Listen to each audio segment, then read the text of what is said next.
साधु संत भक्त परमात्मा के लिए ही प्रयत्नशील होते हैं।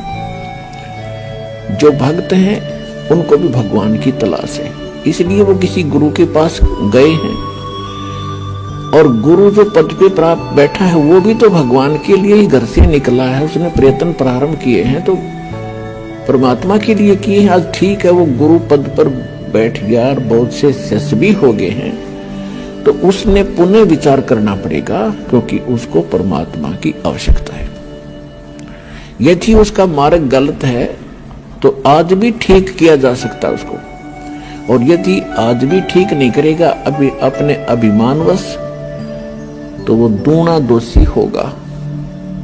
वो इस कैटेगरी का होगा कि जानबूझ साची तजय करे झूठ तेने, और ताकि संगत है प्रभु सौपन में भी ना दे।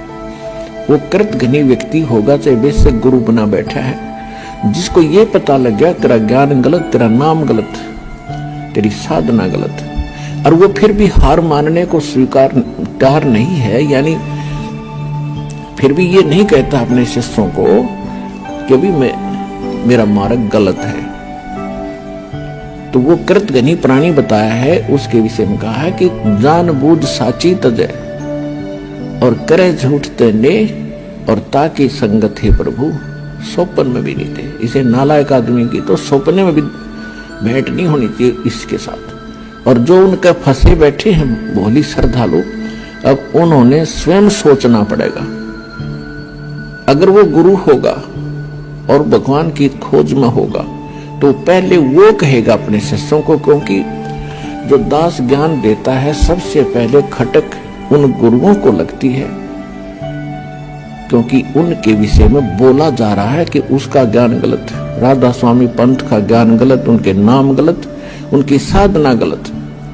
धन धन सतगुरु सच्चा सौदा सिरसा और जगमाल वाले के बारे में कहा जा रहा है, उनका नाम गलत, उनका ज्ञान गलत, उनकी भक्ति गलत, उनका रास्ता गलत। और जितने भी ये ब्रह्मा विष्णु महेश के पुजारी, आसाराम सुधांशु जी, कुमार स्वामी, ये इनका सारा मार्ग गलत, और ये तीन देव की भक्ति करते हैं, इनमें जीव का मोक्ष नहीं। तो इनको सबसे पहले इस बात पर जोर देना चाहिए। ये क्यों कह रहा रामपाल दास,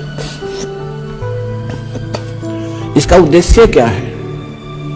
कम से कम उद्देश्य जानकर हमारे सदग्रंथों को, लिटरेचर को पढ़ रहे ये संत दास की उनसे विनम्र प्रार्थना है, उनका भी जीव रक्षा होगी।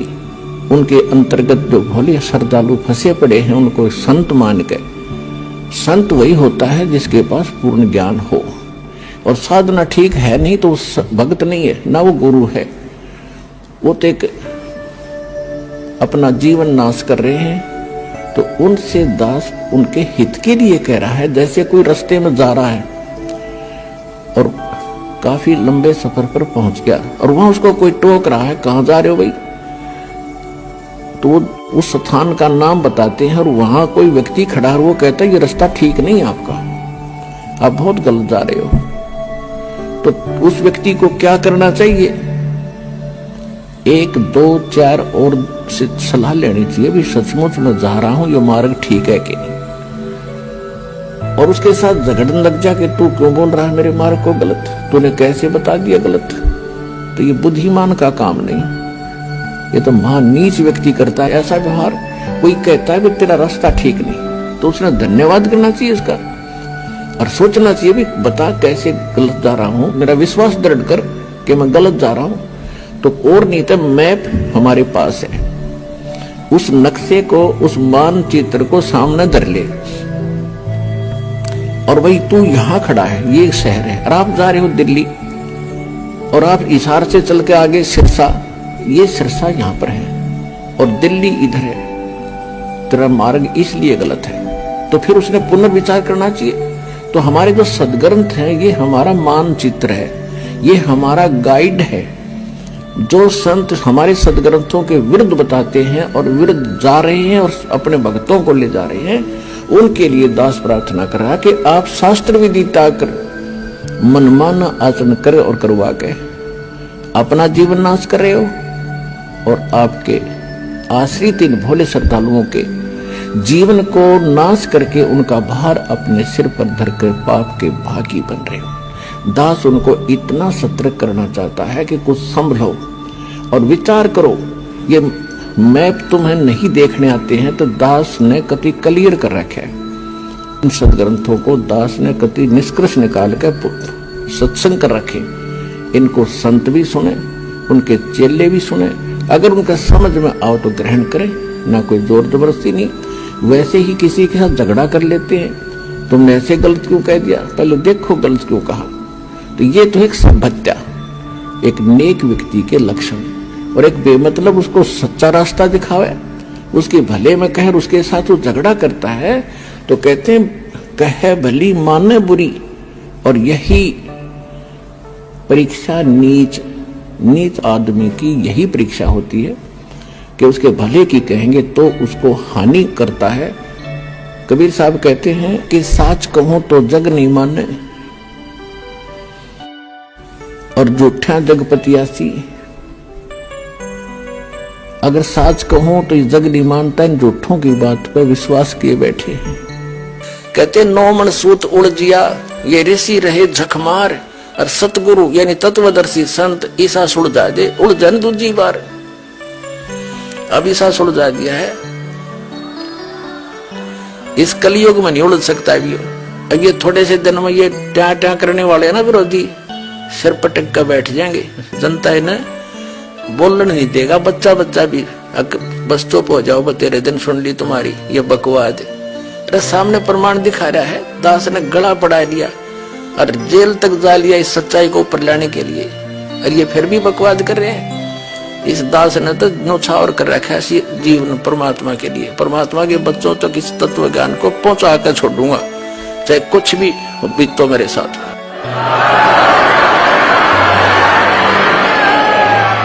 तो पुण्यात्मा परमात्मा कहते हैं कि जो सत साधना नहीं करते, मनमाना आचरण करते, हमारे सदग्रंथ बताते हैं उनको कोई लाभ नहीं होता।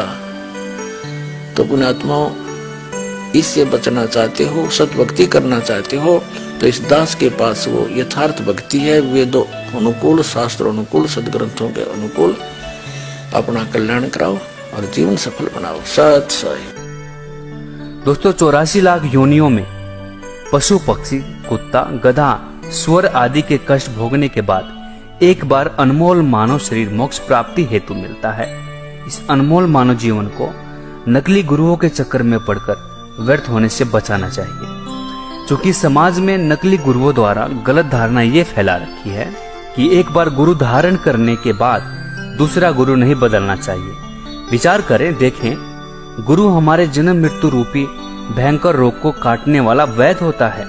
यदि एक वैद्य से हमारा रोग कटता नहीं तो हमें ऐसे डॉक्टर या वैद्य के पास जाने में संकोच नहीं करना चाहिए, जिससे हमारा जानलेवा रोग ठीक हो सकता है। कबीर साहब जी कहते हैं कि जब तक गुरु मिले ना साचा, तब तक गुरु करो 10 पांचा। दोस्तों आप खुद विचार करें, कहीं कोई अज्ञानी और नकली गुरु आपके इस अनमोल मानव जीवन के साथ खिलवाड़ तो नहीं कर रहा है। मानव जीवन के कल्याणार्थ संपूर्ण आध्यात्मिक ज्ञान के रहस्यों को जानने के लिए जगत गुरु तत्वदर्शी संत रामपाल जी महाराज के मंगल प्रवचन अब प्रतिदिन सुनिए।